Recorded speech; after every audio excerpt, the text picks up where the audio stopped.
It's the Task Management and Time Blocking Podcast, episode 24. So, you're a creative person, and getting into the flow state is the key to your success. Like Michelangelo or Leonardo, you use focused, high energy times to do your best work, and you love when you're in that state.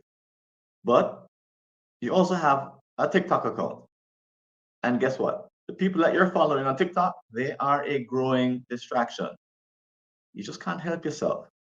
You just your hand just drifts over to the TikTok account, and next thing you know, you're taking a peek, and then another peek.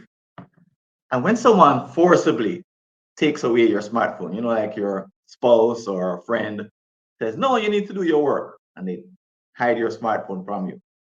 Finally, you're able to focus. But then you overfocus, and then you work for 15 hours straight, and then you collapse in exhaustion. You did the work.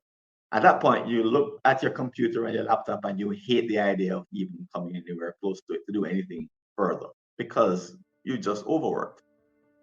So, getting and staying in the flow state and exiting it is not so easy after all. Tune into this episode to hear from me and my special guest, Manlio Giudice, as we solve this challenging problem together. Welcome. And welcome back. And as you can see, I am joined on the stage by our special guest, Michaelangelo Giudice. And before I introduce him properly and have him join the conversation, let me that we use for this program, just in case you're a listener and you're listening to the podcast or you're watching the video, and you've never joined us before, because we do things a little bit differently. So this is a problem-solving episode where we're going to look at a particular problem, the one I introduced at the beginning of the show, all about the flow state. And the first part of the show is all about diagnosing the problem. Now, the reason that we're doing that is not just for the fun of it.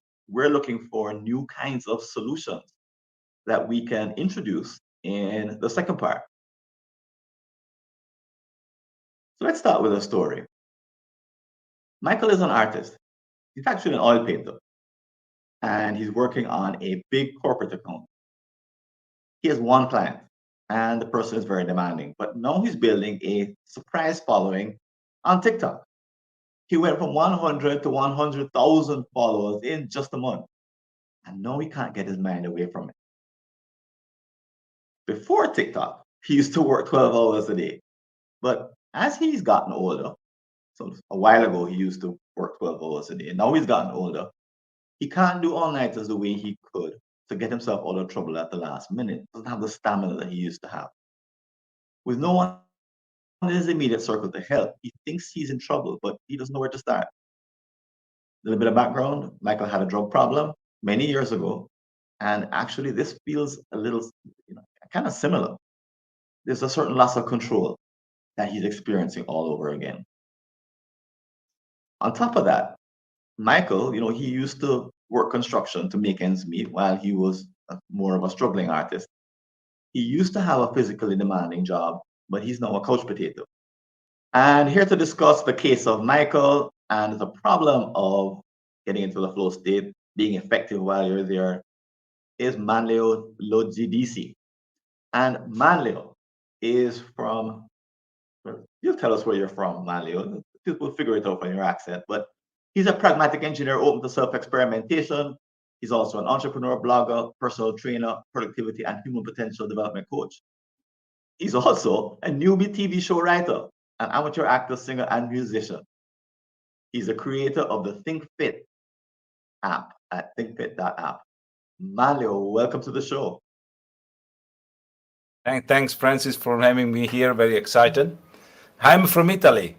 My origins are from Sicily. Aha.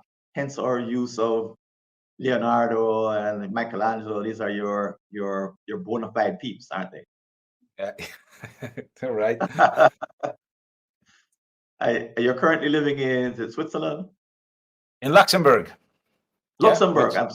Yes, which is a little bit lost in between Europe somewhere. It's somewhere kind of in the top mid somewhere. Correct. So let's talk about Michael's problem. So he used to be able to get into the flow state, and then he's a victim of TikTok, which is a fantastic app in terms of its results. That people who use it, have a hard time getting out of it. And I've used, I'm a TikTok user. Are you also afflicted by TikTok, or have you stayed away? I stayed away for the time being. You're a very smart fellow, because I can tell you, and many can tell you, that that thing is like crack in terms of its addictive properties. It figures out exactly what gets your attention, and then feeds you a steady diet of all kinds of everything that just keeps you glued to it. This is worse than anything I've ever used before. It is so strong. And it's engineered for that specific purpose. It's specifically designed to get that done. Yeah. And here we are. We come along with our little flow state ideas, and our flow state ideas were first birthed by Mihai Csikszentmihalyi with his book on the idea. But he captured on paper the idea that we get our best work done when we're not interrupted, and we are able to match the challenge of the task very closely with our capabilities or skills. So there's a nice balance between the two, so that it's not too easy and it's also not too hard thing that we're trying to do. So it captivates all our attention. And when we're in those moments, we're experiencing periods of euphoria, where we feel fulfilled, we have a sense of purpose, because this is why we're here on the earth, is to do our very best work. And in the flow state, we are able to do our very best work. It calls it forth from us. So that's an old idea. That's 1990, late 1990s. Been around forever, but the state of the art is still kind of that book. And along comes TikTok. And we want to get our best work done.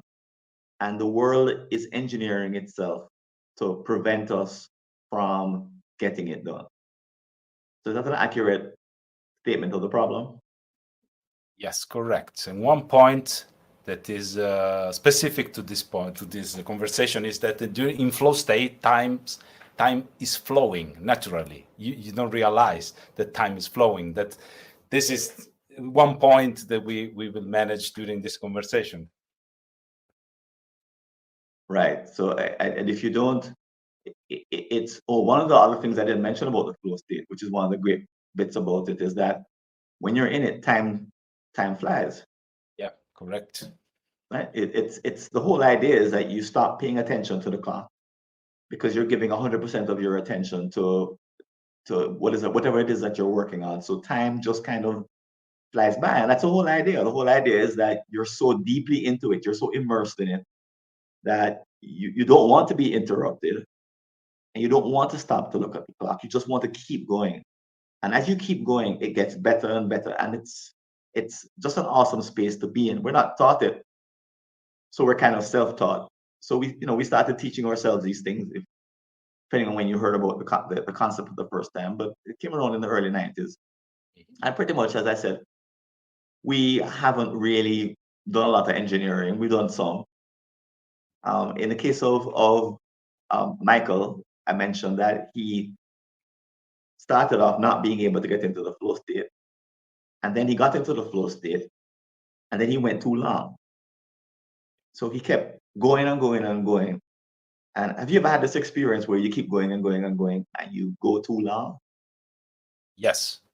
Yeah, I continue sometime, because reaching flow is a goal, is an achievement, is as you mentioned, is a self fulfilling, is endorphins, it's dopamine, is a lot of chemicals inside. So of course you want to stay in that moment, but then you are either interrupted, or like a few days ago it happened to me. I was interrupted by a shoulder pain, actually, because of my position. I'm a posture at the desk. So I was so back pain. Yes, I know exactly. I was in the flow state, in the same position, not moving so much, just typing, and then this happened. So I realized where I am now. So this was one interruption, but healthy one. So I know exactly what you mean, but it's not healthy, right? Because Yeah, ultimately, if you have to stop because your back is hurting, obviously you should have gotten up to walk around. That's what I tell myself. I should have correct. stopped to get up to walk around. And really, when we go into the flow state, we would love to have an imaginary guide who just taps us on the shoulder and tells us what to do. Okay, now's the time. Take away your phone. Let me take your phone away. No more interaction with interruptions from social media. Yeah, And I'll stop you after an hour so you can get something to eat, something to drink, and you can change your position. You can go for a walk outside for 5 minutes, and that'll help you to keep going. So we want an imaginary manager to make sure that we don't, make a mess of this thing. Because we're left to ourselves, we're very likely to want to be in the flow state, but then experience, a kind of, for me anyway, it's a kind of a frustration when I'm not able to do my best work. It feels as if something is missing. And I look at the quality of what I'm doing. And if it's broken up by distractions and interruptions, I can look at it at the end and say this wasn't very good. I gave 5 minutes here and 10 minutes there. And the research says it takes 20 minutes to get into the flow state to do your best work. exactly. So if you don't get there, you can expect not to do your best work. But again, we're not taught these things. So we're, whether we know it or not, we're always fighting the interruptions. We're fighting the tendency to go too long. We're actually in a fight because the flow state doesn't come easily and without conscious effort. We've got to put an investment into it. So if there's a villain in all this, it's kind of our inability to manage ourselves in the flow state effectively. Is that accurate? Yeah, that's perfect, correct. Because also is a cultural matter. So we are by the society, we need to work. So having a break, voluntary break, as you mentioned, having someone tapping and said, okay, just take a rest, breathe, walk outside, just some physical movements, some breathing session, mindfulness. Eventually, we say a lot of people look at this like, okay, I'm losing my time here. So yeah, it's a matter of energy management. People, they need to switch to do some sort of energy management, because when we have energy, we are able to produce more flow, more focus, and during the day. Yeah. Right. So it's managing posture as well. As you said, it's managing your food intake, it's managing water or liquid, because you can't stay in the flow state. And people do it. I've heard of people working for 48 hours straight, particularly creatives who give themselves over to the flow state, and then 2 days later they realize they haven't had a bite to eat, and then they collapse. But that's not ultimately sustainable, and it's not just with a little bit of the magic that we're hoping to explore in this episode. They will be able to have days of flow state as opposed to the one major sacrificial commitment that then extracts so much from them that they're unable to continue. So there's got to be a way, right? There, Yeah. there ought to be a way to not just get into the flow state the one time, but to manage ourselves in the flow state on a continuous basis. And and also to look into the future and say we need to be able to engineer our flow state so that when a new app comes along or your situation changes, for example, you might have kids. Let's say all of a sudden, you not all of a sudden, but let's say you get news that you're going to have twins. And the twins, it's great to have twins. And then they keep you up at night, and then they're crying, and then they're playing around. And then for the first how many years, if you're someone who works from home, getting into the flow state requires very deliberate engineering. You cannot just, it won't come to you the way it did when you were single. It needs Exactly. to be completely, it's a strategy. It needs to be implemented, right? So there ought to be a way to be strategic about doing your best work so that you can produce the results you want. Even if the technology comes into play, even if your family situation changes, whether you're working from home or working from the office, there ought to be a way. It's kind of like it really does. It's kind of up to us because the world isn't giving this to us. The world is kind of designed to not give it to us. So today, if we could frame this as a kind of epic struggle of trying to do great work, but at the same time, you've got to live, trying to do your best work, but at the same time, you've got to pay the bills. Creating amazing works of art, but at the same time, you've got to eat and drink water. How does that sound to you so far as a sort of a description of the problem?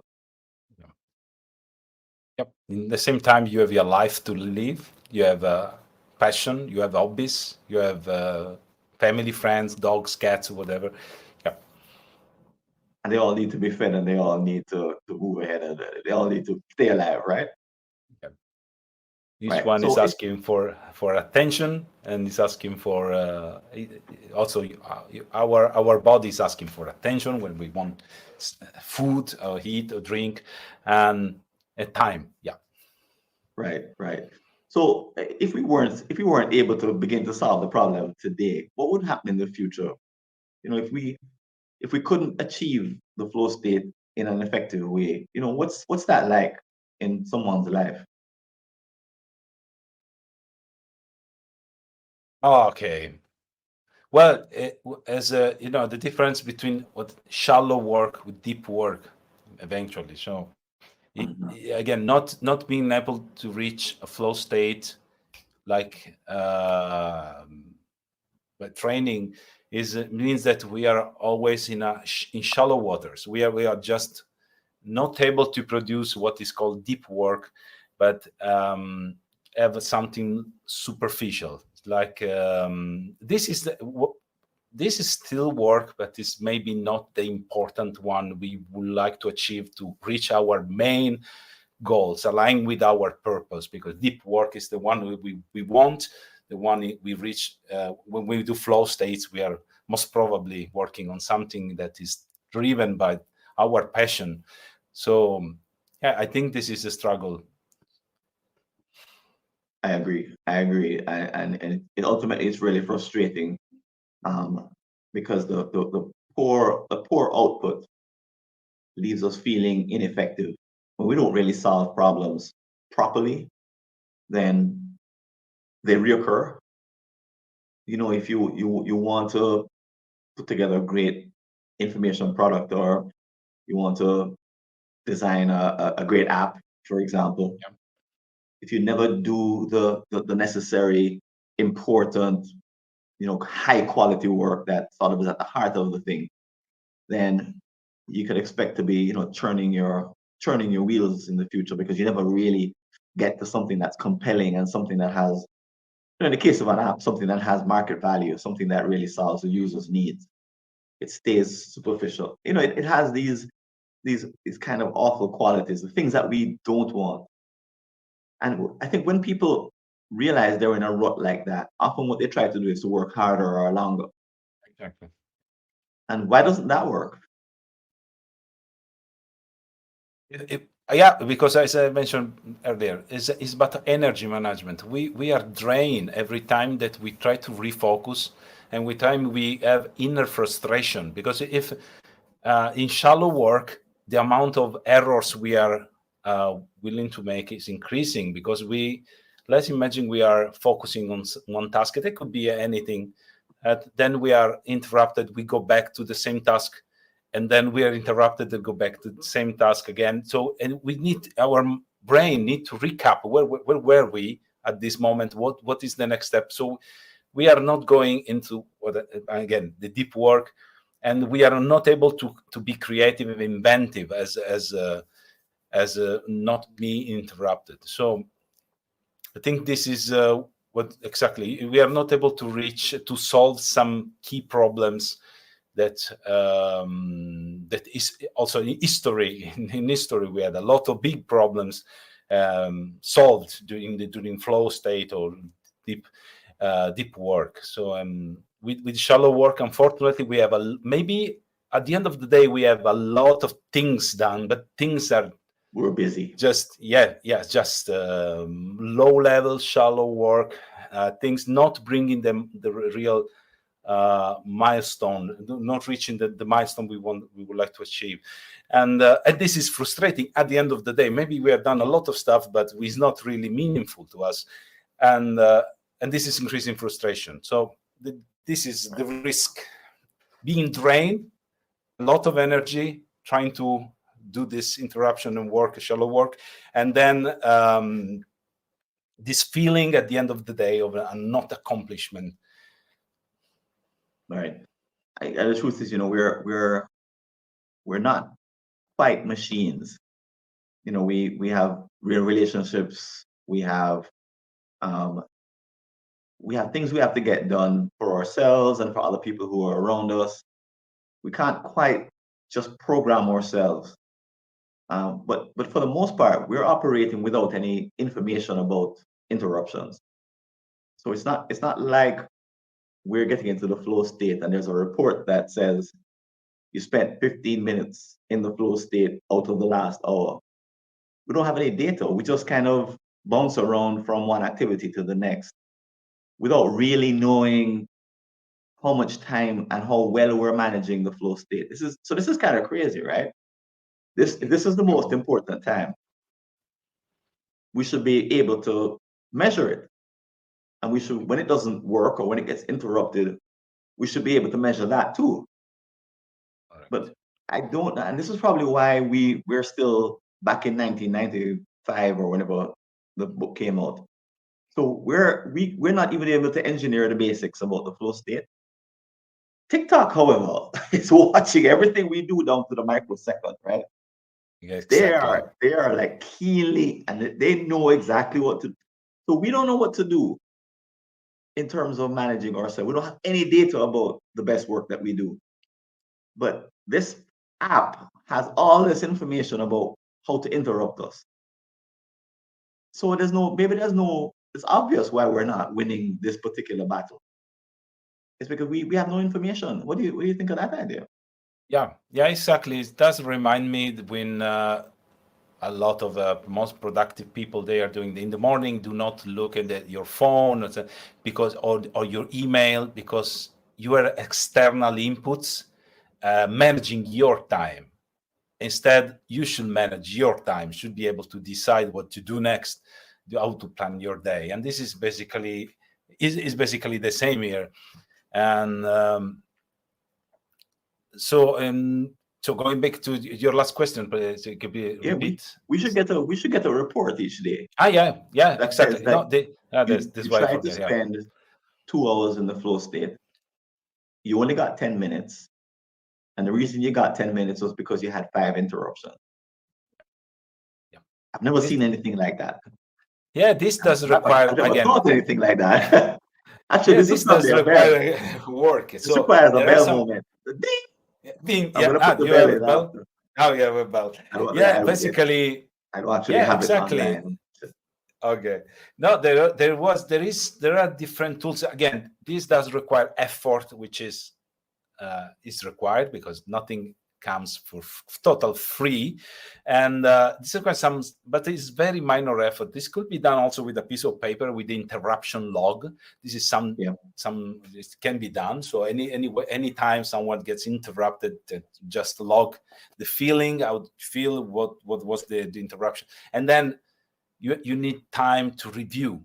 You need to digest and review what you wrote down at the end of the day, at the end of the week. And then there are different approaches to that. Only after that you are able to understand the main trends among the interruption types, times of the day. So that there are some common trends, commonalities. Each one is anyway personal, and is an equal one. So you have your own specific. And also another good point is the environment, of course, is a huge influencer in that. So the environment, if you do this work in the same environment, same every day, you will have a trends and some results. But as soon as you change your environment, you mentioned the twins is also a change in your environment, external environment. But you also, if you today you work from your office, tomorrow you move into a library or coffee shop, you will have different type of interruptions, and because the environment has changed. So we need to track those trends in a more very efficient and effective way. So yes, piece of paper is just starting, no cost at all, but again, it does require some reflection, personal reflection. So it seems crazy to me, right? Because we're, here we are with our piece of paper, and we're tracking, we're here writing stuff down, tracking whether we're in the flow state or not, and what the interruptions are, right? Mm-hmm. Basic technology. So nothing has changed since 1995, because somebody could have thought of that when Csikszentmihalyi came out with this book. TikTok, however, is getting better and better every day at figuring out how to get us from the flow state, from whatever it is what we're doing. So it's gathering data and it's improving. And here we are, scratching our own with bits of paper. The thing that's most important to us, which is doing great work. Here's the technology we're using. And we haven't made any tangible progress since the book Flow came out. We're still at starting. I don't have an app that measures the flow state. I don't have an app that measures interruptions. My devices aren't talking to each other. So if they did, they would be able to say, "Oh, you took a TikTok, you shouldn't have." Yeah. Okay. I think the interaction. Maybe the interaction will come. There are some neurofeedback apps, but I tried many neurofeedback apps connected with some things connected to your scalp. Yes, measuring the brain waves. Yes, I have done a series of experiments, but again, I cannot stay in the office, for instance, with these things in my head. It looks a little bit weird. Yeah. So I tried, and then I tried also to. My app is also based on this concept of the logging interruption type is also the next update will introduce the interruptions interruption management module, which is basically logging the type of interruption and the time. It's a little bit easier for the user instead of writing. It's basically still an effort, but you have everything stored in the cloud, and you are able then to gather data and aggregate, and you finally have a picture of a weekly, monthly interruption types and trends. So this is a good monitoring tool, but still does require some work. It's facilitating, but it's not fully automated. It won't be fully automated, and AI and device independent and platforms, all of them talking to each other, because it's the ecosystem that's the problem. It's not one, because I could be talking with you here and over here I'm getting interrupted by what's going on the phone. So the two need to be in at least communicating with each other, so that when it picks up that I've left my laptop and the keys stop moving and the mouse stops, that it knows that, oh, look, he's on TikTok on his phone. Mm-hmm. And it records all of that. This isn't high technology, but why do you think it is that the social media apps have made huge progress in the last 20 years? But since 1995 or whenever Csikszentmihalyi did his book, we've made no progress.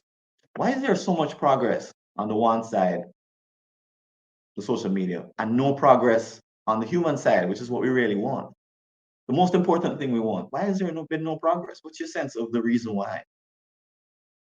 Oh, okay. I think there are many contributors. A social contributor, the cultural contributor. So it means the huge amount of users of social, TikTok or whatever, or Facebook, or whatever, compared to the one willing to do deep work, willing to reach a flow state, understanding what flow state is on the first instance, understanding of their own personal capabilities and potential. I think the percentage is getting lower and lower.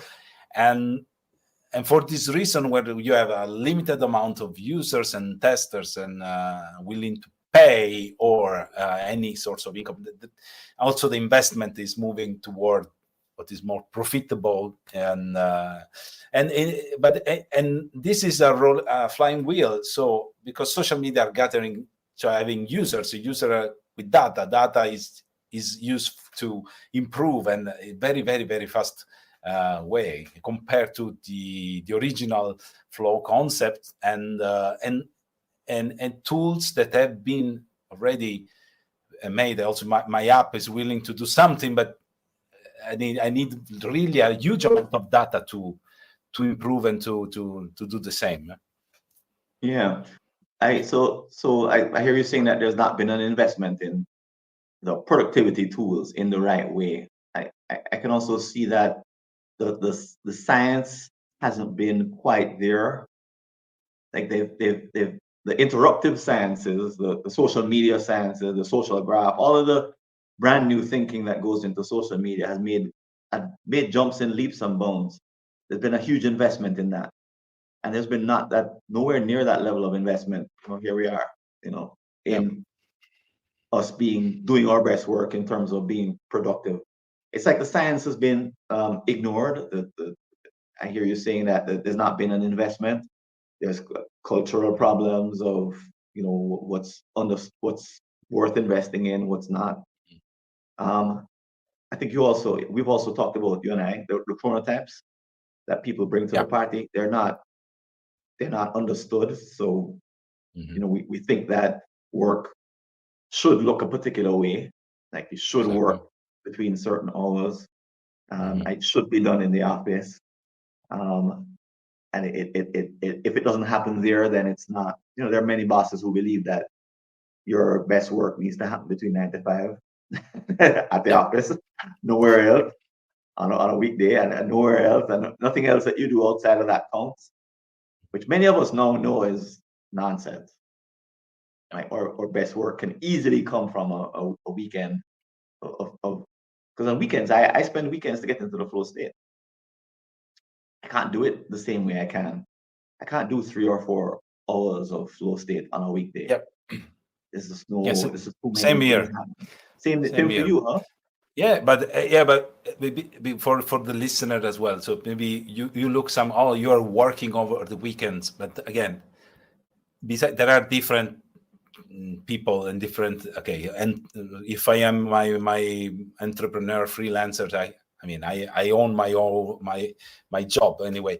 But reaching flow states again, we go back. You mentioned flow states during a weekend. It's enjoying. It's really self-fulfilling. It's a good thing. It's not like he's working on to produce a report in Excel or whatever in numbers over Sunday night, over Saturday night, writing numbers because of someone told to do so before Sunday morning. So again, the drive is different, and reaching the flow state is self-fulfilling.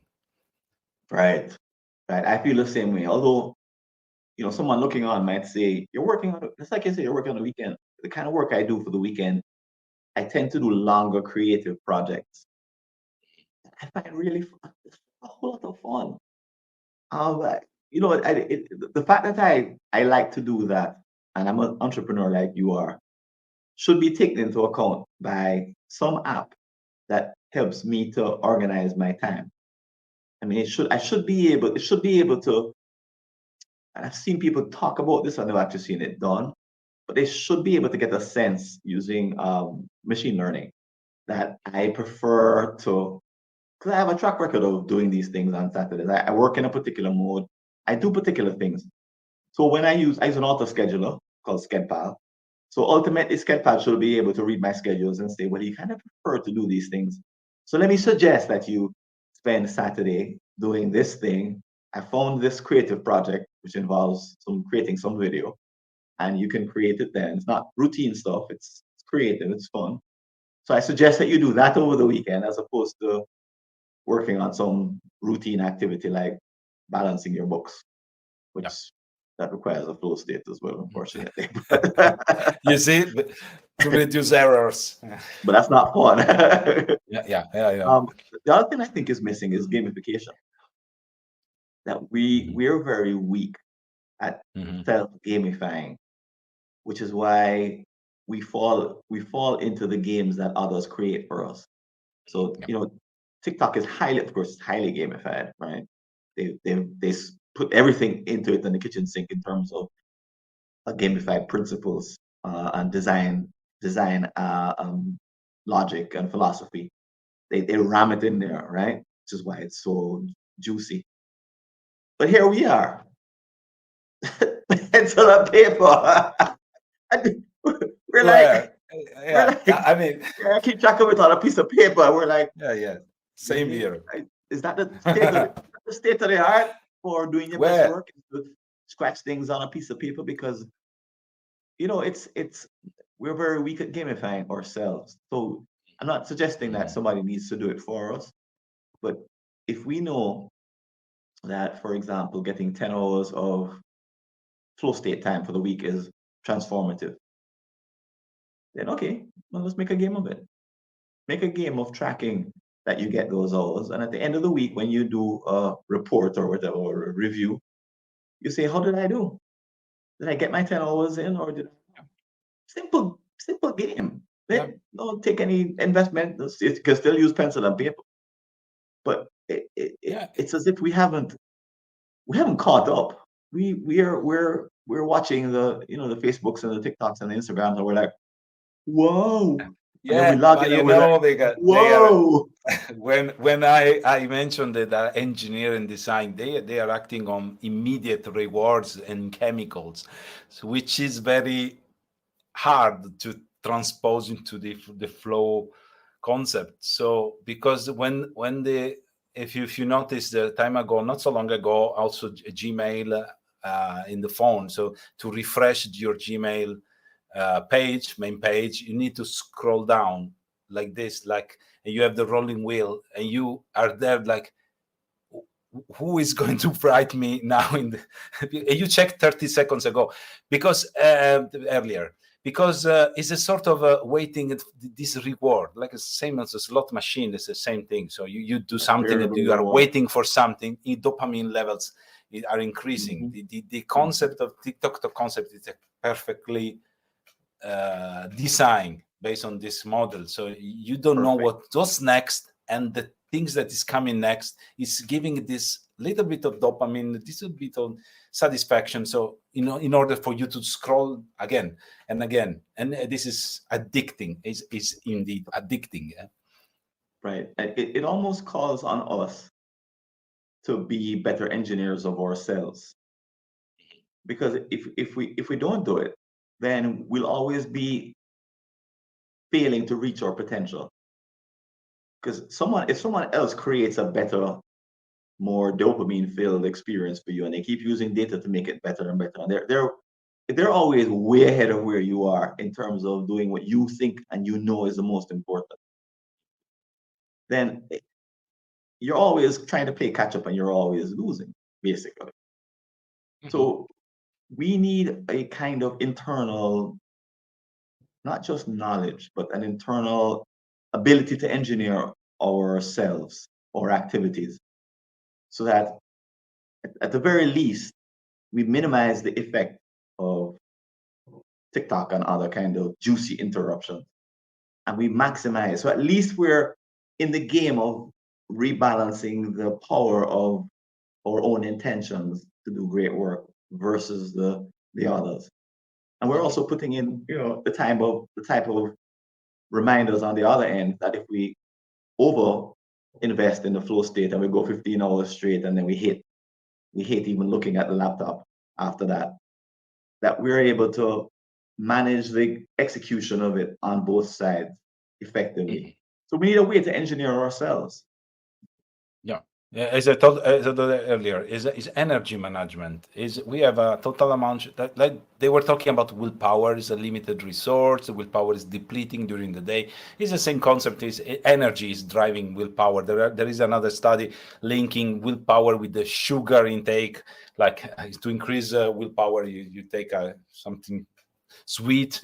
And so again, energy management. If we are not balancing the energy during the day, you can start like it depends on chronotype, of course. This is a link to the previous topic of the chronotype. You may have energy in the morning, and then in the afternoon you are completely off, vice versa, or the opposite.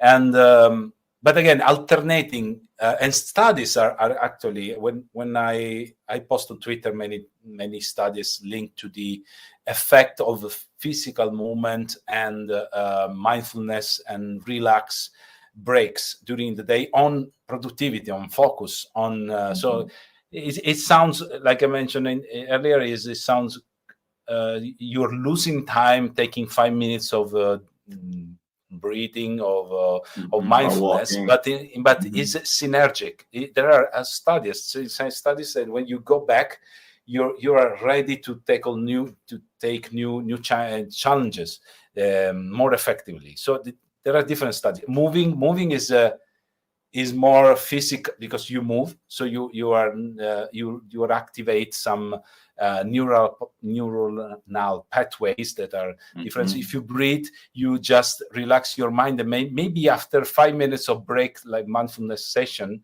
you go back to work and you have the eureka moment because you are just disconnected. Like is like the shower. I don't know if I think you are aware of the shower moments where the best ideas are coming when you are shower. Okay, yeah.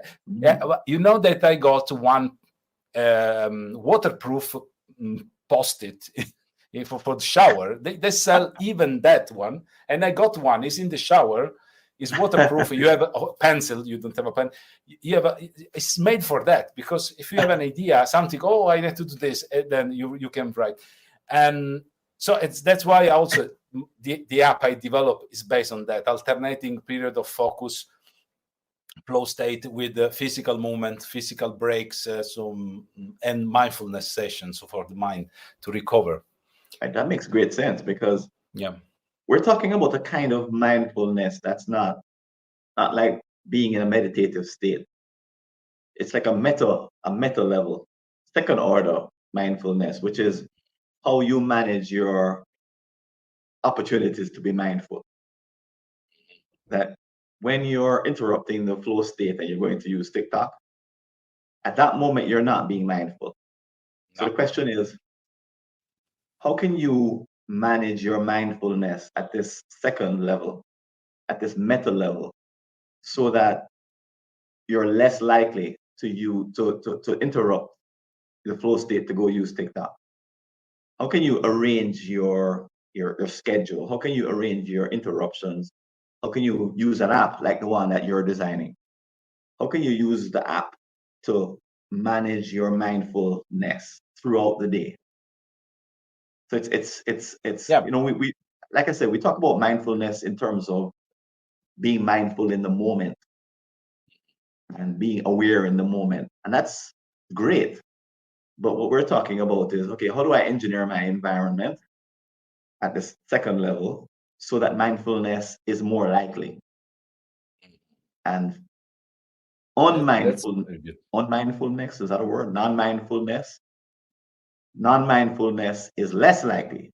So how do I manage my environment? And I think part of this has to be software, because software is a part of the problem. The interruptions, some of them are coming through software. And we can't, with our paper and pencil, we just can't manage data. We can't collect data on paper and pencil, enough data to really effectively move the needle. So we have to use, it strikes me, we have to use an app. We don't really have a choice here. Otherwise, you're left kind of empty-handed trying to change this meta level. Is that one of the sort of motivations for your app? I'm wondering. What I'm trying to do with the app is, okay, we all know that movement is good for our health. We may know that mindfulness is okay. We have a gadget like this that they are vibrating every hour because I need to do an X amount of steps every hours. The problem is, this is a perfect example. This thing is vibrating when it feels so, but if I'm doing something like it, because it's every hour. So every hour, I don't know when the algorithm is then it's vibrating. I have to stop anyway. I have to look. Okay, just walk. I'm doing something else. I just mute and then I do what. So it's the integration, as you mentioned. We need to use software well integrated with less impact, negative impact on what we are doing as a core activity. That's why the app I develop is basically a productivity app on the first instance, and then is trying to integrate the physical movements, healthy habits, and mindfulness into the day with the giving back something, because you need to always give something back to the user. So maybe coaching the user how to reach a flow state for a longer period of time, because not everyone from one day to the other is just able to sit and focus for 30, 45, 50 minutes straight. So starting slowly, collecting data from the user, inviting the user to stop and then have a good and healthy energy management, and just following and bringing the user to healthier habits. So inviting the user, okay, you do this break now, then you go back to work, and then if you're able to focus, your focus will improve, and the interruptions you log, well, I give you something, give you some tips. I need some suggestion how to remove those interruptions over time. And this is what I'm trying to do, actually. So it's also giving back something to the user. Yeah, well, I think the users would love it to have, some feedback and data on how well I'm doing and opportunities for improvement that right now we just don't have. And we need to take a leaf out of the book of the TikToks of the world, which are they're using data effectively, and they're using new ideas and new principles, new technologies, and they're combining them all to squeeze out that extra 5 seconds from us. And we're not armed with anything as effective, paper and pencil and a decent memory and a couple of anecdotes, and that's what most of us are using. So it strikes me that the only way we can engineer ourselves is to have the data and to have the technology support that would in turn, if it doesn't manage the other technologies. So back in episode 11 and 13, I talked about 13, I talked about interruptive technologies like alarms. But yours won't necessarily be an interruptive technology. Yours will be a data gathering and suggesting changes to make. So you're using the data that it's gathering and then suggesting that you make changes in the following way based on the data that it's being collected. So we're far better off to have, and this has to be the future. How can it be that we are going to be dropping out of the flow state just because there's some fancy something out there that's caught our attention? Is that our future? Are we really doomed to that? I can't think so. I have to think that the tables are going to turn, and that we're going to be able to use apps like yours to really improve our capabilities. I think if there's a second bell, and we're ringing on a bell, it's that we have to use an app.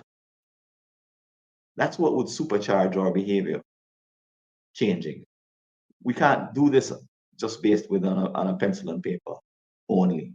That'll take us only to like maybe the very first level of improvement. But to get past that level, we need assistance. It's just that we need the assistance that's geared towards helping us, not disrupting us. Exactly. Use the technology the good way. I mean, the positive Good way. Yeah, exactly. Right. Well, Manlio lo Giudice. Giudice. Giudice. Yeah, okay, it's fine. I got it right. I want to thank you for coming on the show. How can people find out some more about your app? Well, thanks to you, Francis, for this interesting call. My website is www.thinkfit.app, and we are on social media, Twitter mainly, also Instagram and Facebook page. But on Twitter, you will find a lot of scientific research related to sedentary behavior and mindfulness and the effect on productivity. So this is a good point. Right. I really want our listeners to kind of get the notion here that this is not about a single app that you download and then use. We're really talking about the movement here. Mm-hmm. You may call it a counter interruption, counter TikTok movement. You may call it whatever you want, but it's an empowering of us and what we want. We're observing that the social media companies are extremely empowered to do what they want. They have a lot to say. They have a huge budget. They have scientists. They have data. They have a huge advantage, and they're using every scrap of that advantage to move ahead. Yep. Just witness the growth of TikTok and how it's changed over the last few years and how fast it's changed and how quickly it's become addictive to so many billions of people.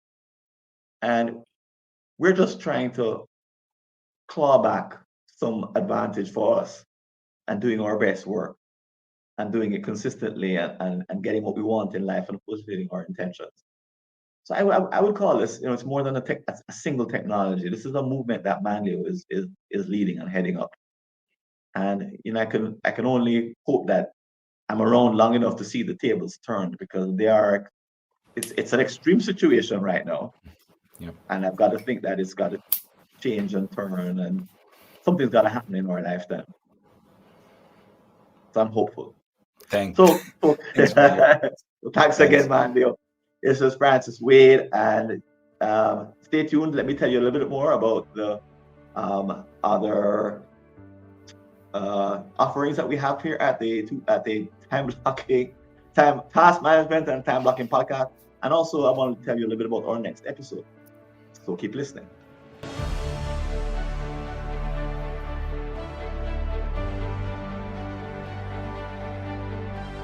Thinking of attending the next Task Management and Time Blocking Virtual Summit?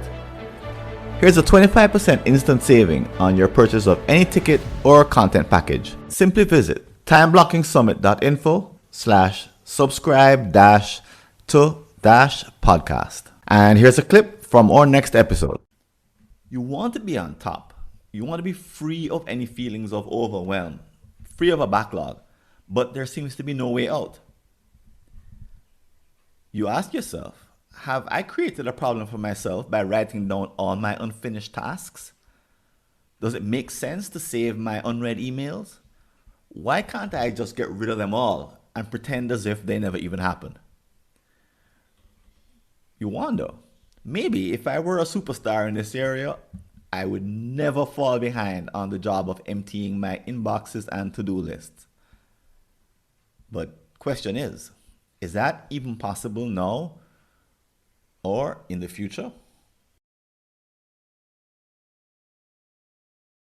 And if you want to leave a comment about this episode or any aspect of the work that we're doing here at the Task Management and Time Blocking Podcast, you can go over to www.replytofrancis.info and send me either a message by text or send me a voice message, a voice note. And as you probably know, we have a couple of places that you can interact with other people, talk about this episode. One is at the community, mightytaskers.scheduleu.org, and you'll see the link in the show notes. And the other, of course, is our upcoming Task Management and Time Blocking Summit coming up in March. 2 outstanding opportunities to interact with other people about the ideas that you've heard on this podcast or any of our episodes that are coming up. And if you'd like to support the work we're doing, I invite you to click on the Patreon link below to make a donation. And please don't forget to like our show and recommend it to others on iTunes, Stitcher, Google, or whatever podcast app or service you're using. This is Francis Wade. I'm signing out. I hope to see you on a future episode. And until then, take care and all the best. See you later.